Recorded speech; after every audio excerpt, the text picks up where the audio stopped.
as water flows or grass grows upon the earth, or the sun rises to show your pathway, or you kindle your campfires, so long shall you be protected from your present habitations. Packaged and presented as a generous gift to the Cherokees, these are the words of colonialism. These are the words of white saviorism. This is the broken promise that would spark a revolutionary environmental justice movement by those truly Native Americans.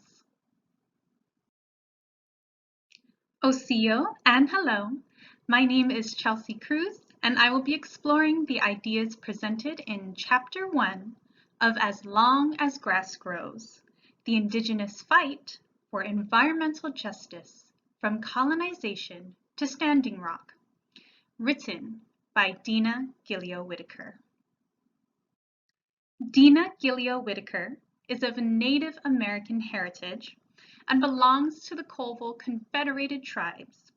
She applies her wisdom, experiences, and rich heritage as an Indigenous woman to the purposes of education and activism. Gilio-Whitaker teaches courses on environmentalism and American Indians, traditional ecological knowledge, religion and philosophy, Native women's activism, American Indians and sports, and decolonization. Outside of the university, Gilio-Whitaker is an award-winning journalist, and she is an independent consultant in environmental justice policy planning, having authored and co-authored several works, including All the Real Indians Died Off, 20 Other Myths About Native Americans, and her most recent book, As Long as Grass Grows, The Indigenous Fight for Environmental Justice from Colonization to Standing Rock, which was published in 2019. Chapter 1 of the book discusses environmental justice theory and its limitations for Indigenous peoples. Now we're going to cover a lot of ground, as just within this chapter alone, there are 5 subtopics, including history, origins, and the definition of environmental justice, the legal landscape of environmental justice. Now from here on out, environmental justice will be abbreviated as EJ throughout the rest of the slides. We will also discuss environmental justice frameworks in the capitalist state, the political difference of Indigenous people, and culture differences centering on Indigenous worldviews and the failure of EPA. However, before we get into the meat of the presentation, I would first like to acknowledge the major event of 2016, now commonly known as Standing Rock, which propelled a lot of the discourse regarding contemporary environmental justice issues in America, and especially what it means for Indigenous people. Now, if you were alive in 2016 and weren't living under a rock, I am sure you have heard mention of Standing Rock or the Dakota Access Pipeline. Or maybe you've come across those social media hashtags, hashtag NoDAPL, hashtag Maniwichoni, hashtag Water is Life, hashtag Stand with Standing Rock. Or maybe you've even seen some of your favorite celebrities supporting the cause, including Susan Sarandon, Pharrell Williams, Rosario Dawson, and a bunch of the Avengers and the Justice League, just to name a few. Divergent star Shailene Woodley was also famously arrested, along with hundreds of others while they were protecting. So how did it all start? Well, for generations, the people of the Oceti-Sakowin have been warning of a black snake that would slither across the land, bringing destruction to the earth. Now, for the people of the Lakota lands, this snake would come in the form of the Dakota Access Pipeline, which was presented by the private firm Energy Transfer Partners and was intended to burrow along reservation borders, along treaty territories, crossing through 4 states. The Oceti-Sakowin, or 7 council fires comprised of the 7 Native American tribes, were aware of the potential risks the pipeline would present in the long run. The council was concerned that over time, the pipeline would develop leaks and ruptures, causing crude oil to leak into and seep into their sacred lands, contaminating their primary source of water, Lake Oahe. Now, as you can see on this map, the pipeline would intersect under the Missouri River at Lake Oahe. Well, it is also important to note that in 1962, Lake Oahe was created by the destruction, or shall I say, the construction of a dam, which would destroy 90% of timberland on Oceti-Sakowin Treaty territory and would displace over 1,000 Native families without their consent. Well, by this time, other pipelines had been popping up along reservation lands. However, the Native peoples as a collective, as well as the nation, had had enough. Initially, the indigenous people of the Lakota lands would show up to the Standing Rock Reservation to resist the construction of the Dakota Access Pipeline. Gradually, indigenous people of all 7 tribes would historically flock to the protest site.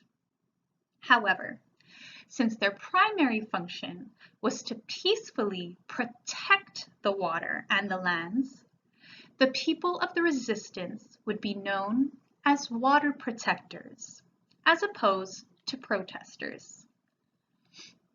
The protectors would place themselves in the path of construction, or shall we again say the path of destruction, so much so that private security personnel were hired by ETP to force the protectors out. Well, the issue didn't garner much national attention until the violence against the protectors were documented and dispersed throughout the media. In solidarity with their plight, thousands of non-natives would flock to the Standing Rock Reservation and suffer further violence from the U.S. military. All the while, the council just wanted proper consultation and respect to be paid to the situation in accordance with the agreements of historical and standing treaties and regulations. Because of this, the courts finally ordered ETP to cease construction of the Dakota Access Pipeline. However, construction continued and violence against protectors worsened. Tear gas, mace, attack dogs, rubber bullets, getting drenched in water during the freezing winter. These are only a few of the atrocities the water protectors endured. It is no surprise that the violence that occurred during this movement directly parallels that of the civil rights movement of the 1950s and 60s. At its core, the fight for environmental justice is a civil rights issue. Going further back in history, the violence at Standing Rock and the attempt to protect their water and land is also reminiscent of colonialism, the possession and dispossession of native lands, resources, and bodies.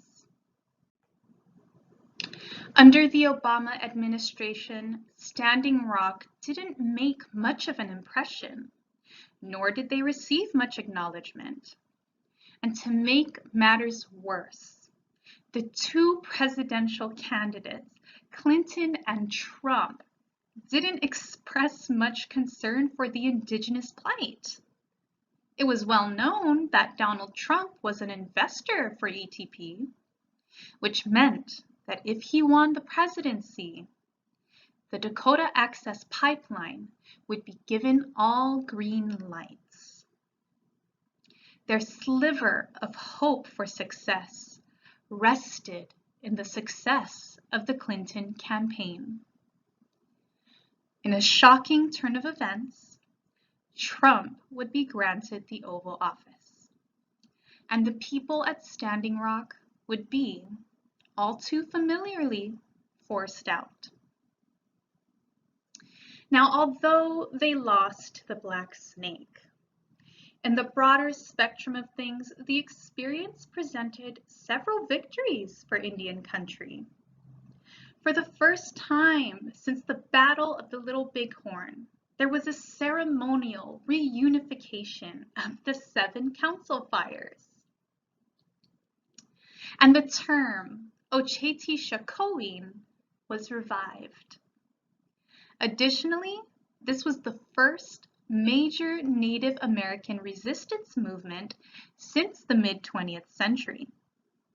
The time was ripe for indigenous voices to come up on the heels of Standing Rock and be seen and heard.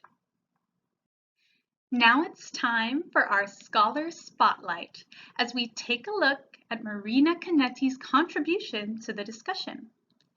In her journal article entitled Dams, Neoliberalism and Rights, Mainstreaming Environmental Justice Claims, she says, "The grim prognosis is that, at most, dam protests might be successful in preventing the destruction of some sacred sites. Overall, however, though this would constitute a successful intervention in terms of dam positioning, it would not have the same impact in terms of construction per se." While dam construction presents in environmental issues in countries around the world, not just the US. In keeping with the results of Standing Rock, Canetti contends that resistance may protect some sacred sites and may successfully relocate construction, but protesting would not, in actuality, affect the construction process. So now getting into the history and origins of environmental justice. Well, environmental justice really began with Black protesters. It is important to note how race is a major factor of environmental injustice. In 1982, the Warren County landfill was proposed, which would situate the toxic dump within the vicinity of an urban Black neighborhood. Community members believed that they were being targeted by polluting industries, which resulted in high rates of environmentally related illnesses. Although the same kind of discrimination was happening to other peoples of color, Hispanics, Asians, Pacific Islanders, Native Americans, it was only appropriate that the Black community spearheaded the environmental justice movement due to their leadership and the impact they made during the civil rights movement. The Warren County protesters claimed that the proliferation of toxic facilities in communities of color was environmental racism. Now, environmental racism would become a term that goes hand in hand with the discussion of environmental justice and environmental equity. Well, these repeated claims and similar testimonies would result in the 1987 document entitled Wastes and Race in the United States, a national report on the racial and socio-economic characteristics of communities with hazardous waste sites. This study found that 3 of every 5 Black and Hispanic Americans, and approximately half of all Asians, Pacific Islanders, and American Indians lived in communities with uncontrolled toxic waste sites. The results of the study urged the President to mandate federal agencies to consider impacts on racial and ethnic communities, and for the EPA to establish an Office of Hazardous Waste and Racial and Ethnic Affairs. Hopefully, colored communities will be able to now live in a cleaner and safer environment without the fear of consuming toxic chemicals, leading, of course, to environmentally related illnesses. However, there is now the issue of clumping all minority groups, Black, Hispanic, Asian, Pacific Islander, American Indian, into the same category. This leads to the presumption that they all share the same issues when it comes to the environment. Well, this is not the case for Native Americans, as they are the indigenous people of America who hold very spiritual and sacred ties to the land that they no longer have control over. The issue of environmental justice for Native Americans goes beyond the health repercussions, but extends into the spiritual realm as well, something that is very unique to the indigenous people. Because of this unique difference, indigenous Americans are experiencing a genocidal environmental devastation that is going completely ignored because of collapsing the people of color into one group. On the bright side, these early studies successfully brought these decades-long injustices to light, as well as identifying environmental justice as a civil rights movement, as it directly affects the quality of life for certain groups of people that is not fairly attributed to other groups. Now, in a landmark move, the People of Color Environmental Leadership Summit was established and gathered in 1991 to address environmental justice from the lens of affected communities. Well, the language of the summit's preamble emphasizes the colonial histories and oppressive political domination that has ultimately resulted in environmental racism and environmental injustice. It reaches to the root of the problem and urges us to frame environmental justice in terms of these histories that have greatly affected the present-day situation. Time for a scholar spotlight. In his book, Confronting Environmental Racism, Robert Bullard acknowledges a significant obstacle in fixing environmental racism.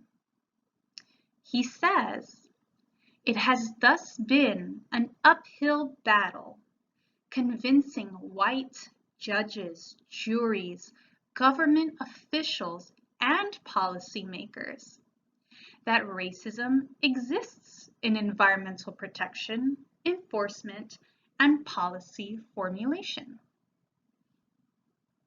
It is true that there has historically been a disparaging amount of colored people in political seats of power, in seats that can make those decisions that will affect the quality of life for people of color. But how do we get people of color into those seats? Again, this goes back to the opportunities that are afforded to certain racial and ethnic groups. And these opportunities can only be presented under certain conditions that, due to the environmental injustices and environmental racism, people of color find almost impossible to meet. You need certain degrees, experiences, references, educational merits to be in those seats of power. But to get that, you would need to be able to afford to go to school, to acquire these things, or at least be in good health to stay on track towards your goal. But to get that, you would need to be financially sound and have a good job and live in a decently clean neighborhood. But you can't do that if industries are constantly polluting your home, making you sick, and making it impossible to maintain financial and mental stability. It is a vicious cycle of injustice inflicted upon people of color, and they can't convince the white powers that racism exists because it is the white powers who are enforcing it. Although it is difficult to make significant changes in regards to environmental justice and environmental racism, the Congressional Black Caucus was successful in influencing federal regulations with their environmental policies of the 70s and the 80s. These policies include the Clean Water Act and the Marine Protection, Research, and Sanctuaries Act of 1972, the Endangered Species Act of 1973, the Safe Drinking Water Act of 1974, the Toxic Substances Control Act of 1976, the Comprehensive Environmental Response, Compensation, and Liability Act of 1980, and the Nuclear Waste Policy Act of 1982. Because of the efforts of the CBC, the EPA established the Environmental Equity Work Group in 1990. The Environmental Equity Work Group found that the EPA did indeed fail to protect low-income communities of color, and thus made an effort to define environmental justice for themselves, to keep themselves accountable. According to the EPA, environmental justice is defined as the fair treatment and meaningful involvement of all people, regardless of race, color, national origin, or income, with respect to the development, implementation, and enforcement of environmental laws, regulations, and policies. Now they can evaluate and identify factors that contribute to risk burden and offer suggestions for improvement. Following closely behind the EEWG, other environmental justice organizations were established and modified, including the 1991 People of Color Environmental Leadership Summit, in 1992, the Office of Environmental Equity, in 1993, the National Environmental Justice Advisory Council, and 1994's Office of Environmental Justice. In 1994, the Clinton administration implemented Executive Order 12898, which checks the federal agencies and makes sure they are complying with Title VI of the Civil Rights Act of 1964, which basically says that they need to conduct their programs in a non-discriminatory manner. But it does not actually create legally enforceable rights and obligations. Because there's nothing specific that Executive Order 12898 can legally enforce, it's kind of been seen as an ineffective executive order. For decades, there have been attempts to pass environmental justice bills, but those have been passed and looked over in the Senate and the House. Again, this is not surprising considering the amount of white Republicans who are the decision makers. It is not a high priority for them because it does not directly affect them or their people. All the while, people of color are being passed up time and time again. It is also difficult to make substantial legal reformations when it comes to environmental justice because, well, one, it's difficult to prove intentional discrimination. And two, the limitations the court has put in place stifles any attempts to effect change. Any movement toward environmental justice legal reform is limited to Title VI of the Civil Rights Act, Equal Protection Clause of the 14th Amendment, and the National Environmental Policy Act. And that's it.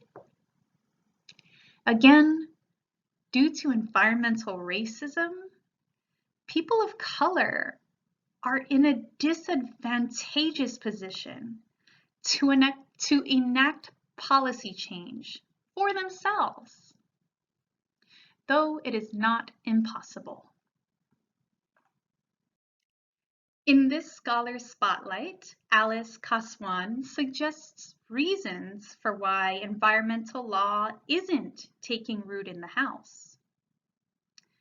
She says, the environmental justice movement's decentralized grassroots character impedes its capacity to be influential in key national decision-making contexts. Environmental justice groups also often lack the technical and financial resources to be influential in complex scientific decision-making processes that are heavily influenced by better funded stakeholders. So let's focus on the first reason she presents here. She says the environmental justice movement's decentralized grassroots character impedes. So in other words, these environmental justice movements aren't being taken seriously enough, especially if it has a decentralized character to it. It lacks proper organization.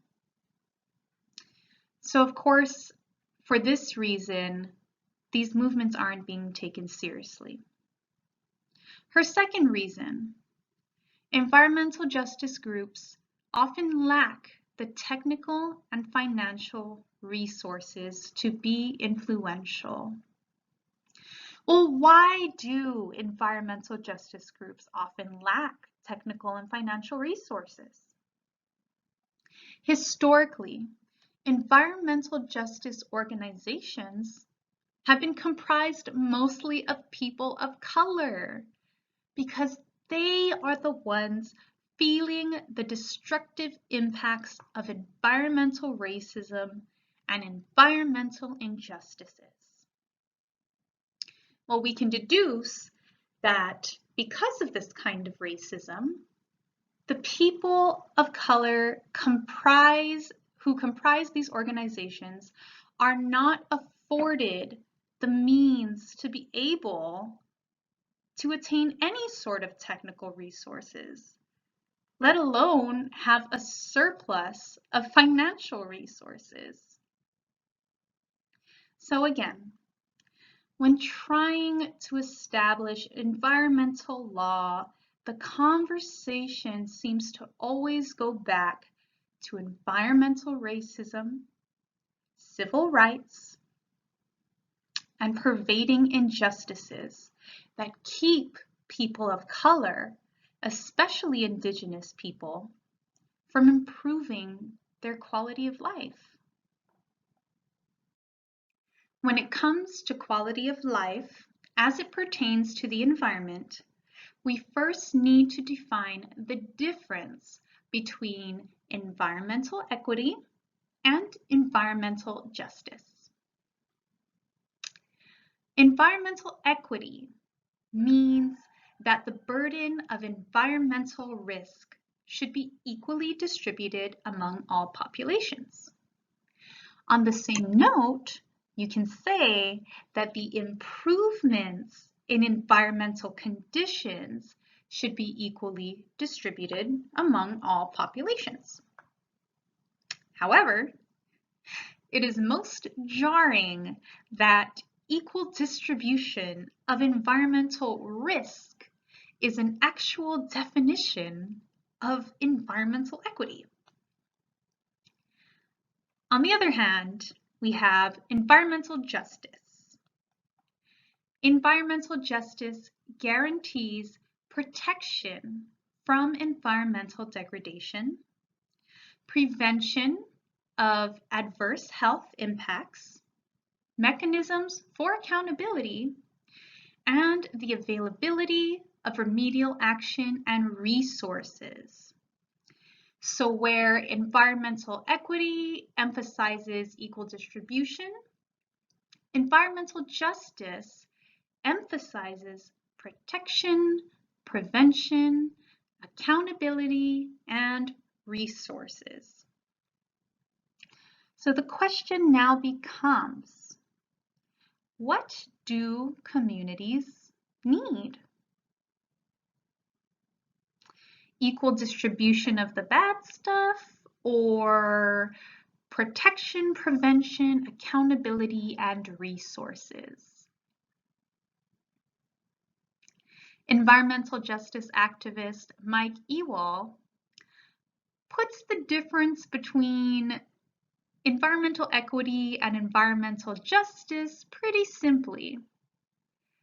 Poison people equally versus stop poisoning people, period. It can be difficult to prove environmental racism, let alone truly defining environmental racism, environmental justice, and even just the environment and the human presence in it. Gilio Whitaker suggests that however we go about approaching these definitions or answering related questions, we need to first situate ourselves in the capitalist state and understand that under this capitalist system in which we live, there are three fundamental assumptions. The first one is acknowledging that it is a multicultural state. This means that we should recognize the different ethnic and cultural groups and their unique histories and interests, and also acknowledge that those differences may cause a clash. For example, you can't assume that white environmentalists and Native American environmentalists are going to have the same values. They're not. They have different histories, different heritages, and therefore may have different perceptions of environmental justice, with which the white environmentalists might not agree. The second assumption is that Within this capitalist system, there exists racism, which undercuts capitalism. One of the principles of capitalism is the promise of material benefits for all. Well, one of the principles of racism is the intentional denial of this promise of material benefits to people of color. Therefore, we exist in a paradoxical capitalist system. Well, one can even say a hypocritical system. And finally, if a function of the capitalist state is to correct wrongs, it is typically seen as distributive justice, similar to environmental equity that we discussed earlier. Both risks of environmental degradation and benefits of a clean environment are evenly distributed. However, this is wrong because it does not take into account the conditions of the poor distribution in the first place. Distributive justice also takes away the participation of the people and ignores the differences and the different needs of the people. They don't have a voice. In a capitalist system, they distribute based on their own necessities. The complexity of the conditions set forth in the capitalist state does not make it easy to answer these tougher questions of environmental justice.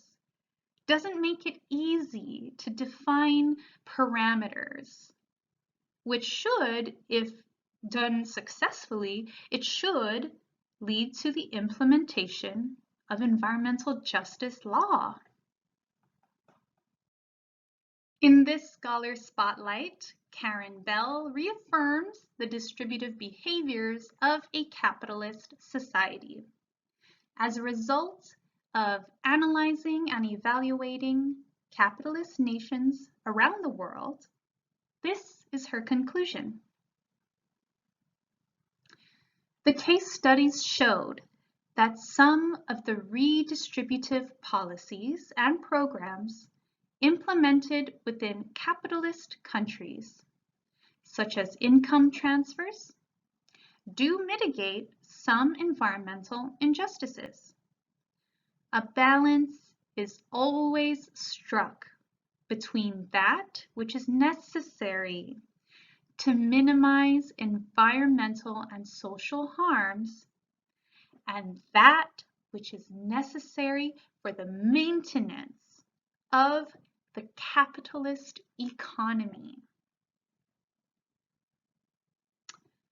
Overall, capitalist economies address the redresses of environmental injustices in a way that minimizes some of the environmental and social harms, while also doing what is necessary to maintain the capitalist system. This just goes to show that environmental justice does not take high priority over the capitalist economy and never will by principle of a capitalist economy.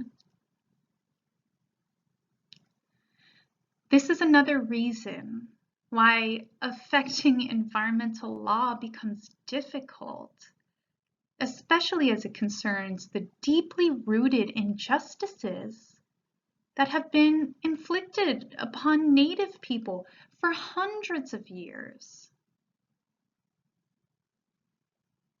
The capitalist state is not, in essence, intended to nurture environmental justice.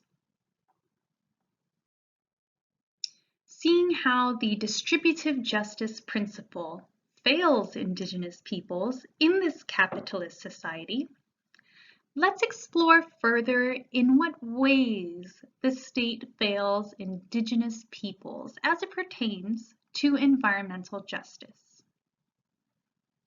First of all, there is a historically rooted political difference.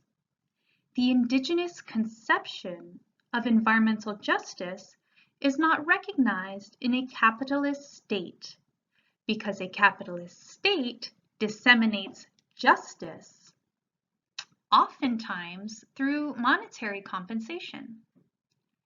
As a native people with spiritual connections to the land, money does not justifiably make up for hundreds of years of stealing and degrading sacred lands. The state conversely believes it is fair. They commodify the land, put a number value on it, and give that money back to the people. In a capitalist society, justice has been served appropriately. For Indigenous peoples, environmental justice must be meaningful. They have been fighting for political autonomy, fighting the forces of colonialism, and fighting capitalism. All of this to truly get their land and their resources back. It is not enough to live on reservations or on land designated to you by the capitalist state, within which you will still have to suffer under the discriminatory policies of the government.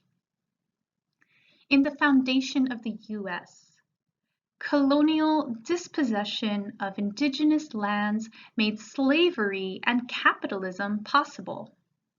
Indigenous people want to regain their land, regain political control, and reverse colonialism. Otherwise, indigenous erasure and European superiority will continue. James Monroe's promise of a land untouched by white man, the promise of national autonomy as long as grass grows has been marred and mutilated by over a century of legal decisions, which ended up becoming a form of sovereignty that the American Indians didn't agree to. They have been altogether stripped of their sovereignty. In a way, Monroe's promise still holds true. As long as water flows and as long as grass grows, he says. Indigenous land has been so defiled over the centuries for the sake of capitalism that their water no longer flows and their grass no longer grows. Therefore, they are no longer free from the white man.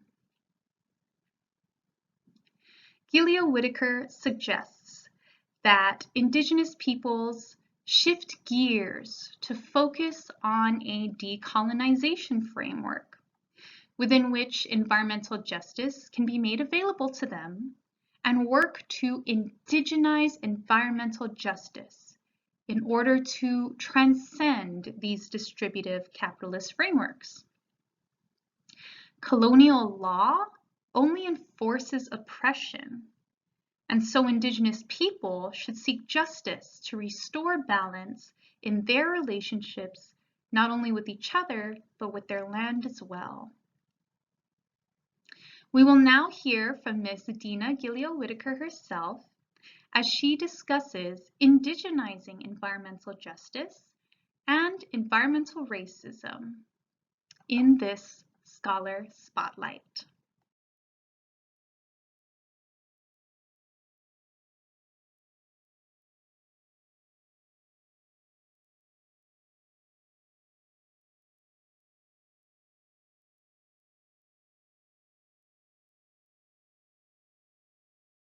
What separates the plight of Indigenous people from any other group is their relationship with the land. In their worldview, the people and the land are not separated, but interconnected. They have a responsibility to care for the land, much like how they would care for themselves.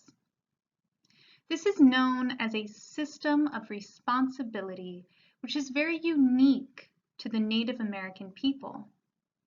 No other settler group can claim the same relationship. Consequently, colonialism disrupts this system and even erases it altogether by displacing the people, breaking their connection with the land that would normally not have taken place if not for their intrusion. Fast forward to the Reagan administration and their attempt to make right. In 1984, the EPA issued its policy for the administration of environmental programs on Indian reservations, which fundamentally promised that tribal governments will be in control of their own decision-making, standard setting, and program management when it comes to environmental concerns on the reservations. And the federal government will assist.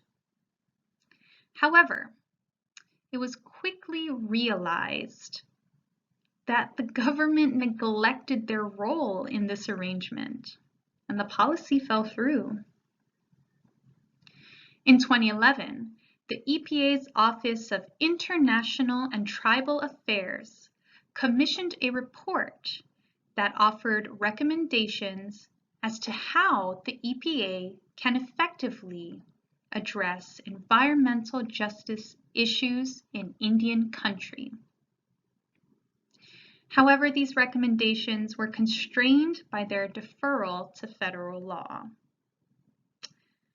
3 years later, they rework the recommendations, emphasizing the catastrophic outcomes of their colonized history, detailing every misstep of the federal government, every act of negligence, every policy that endangered the indigenous people, calling out every act of environmental injustice inflicted upon them. They provided indigenous-centered solution after indigenous-centered solution to build an environmental justice foundation for indigenous peoples. There was no sugarcoating, no whitewashing, and for 24 pages, they did not relent. Finally, in 2014, the EPA integrated environmental justice into its programs with Plan EJ 2014, which was meant to create standards applicable to all indigenous people on the US continent, in Hawaii, Puerto Rico, and the Mariana Islands.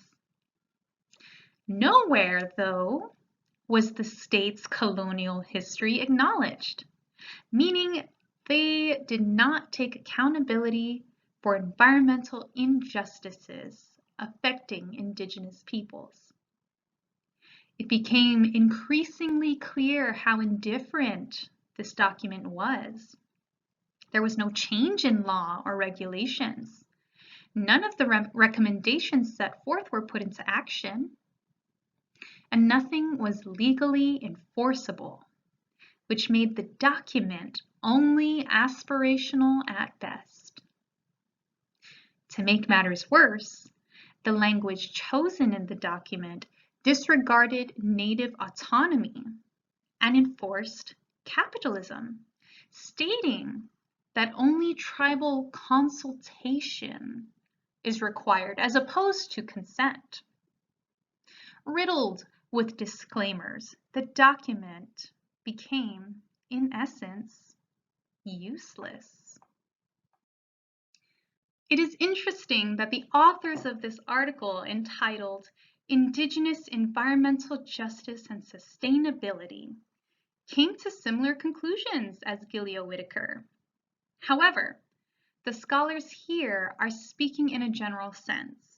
They assert that failure to apply an analysis of historical and ongoing colonialism to understand the depth and scope of environmental injustices that are affecting indigenous communities means remedies will continue to fail.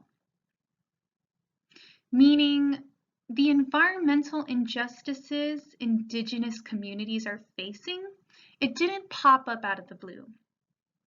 So it is essential to analyze and critique the effects of colonialism and the effects that it has and has had on the environment and on these indigenous communities.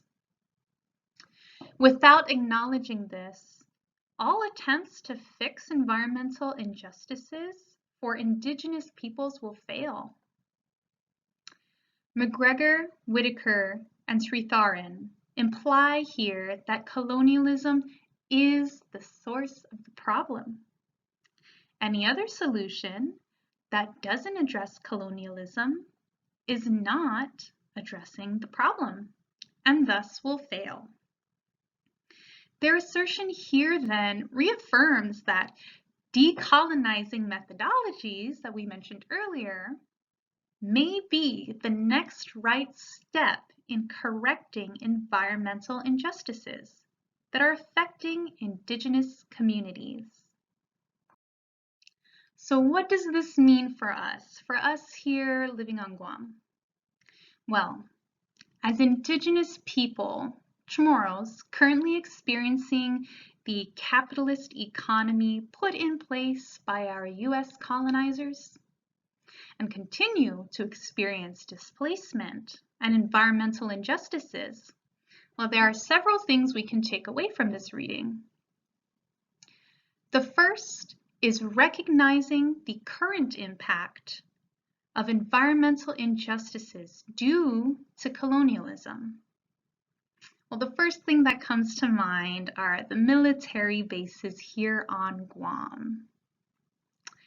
Where can you find the most beautiful beaches, the most untouched expanses of land?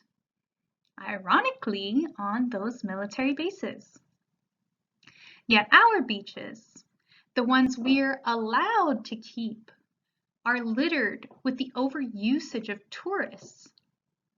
And of course, tourists are encouraged because that is essentially our capital. Still, the US military wants more land, more of our beautiful untouched sacred lands. We are not afforded the pleasures of enjoying our ancestors' lands that have been taken and now blocked off by the military. Another takeaway is to emphasize indigenous conception of environmental justice. The only compensation given to the Chamorro people for the usurping of their land is pocket change from the US government. Now, are we happy with this kind of distribution of justice? From an indigenous lens,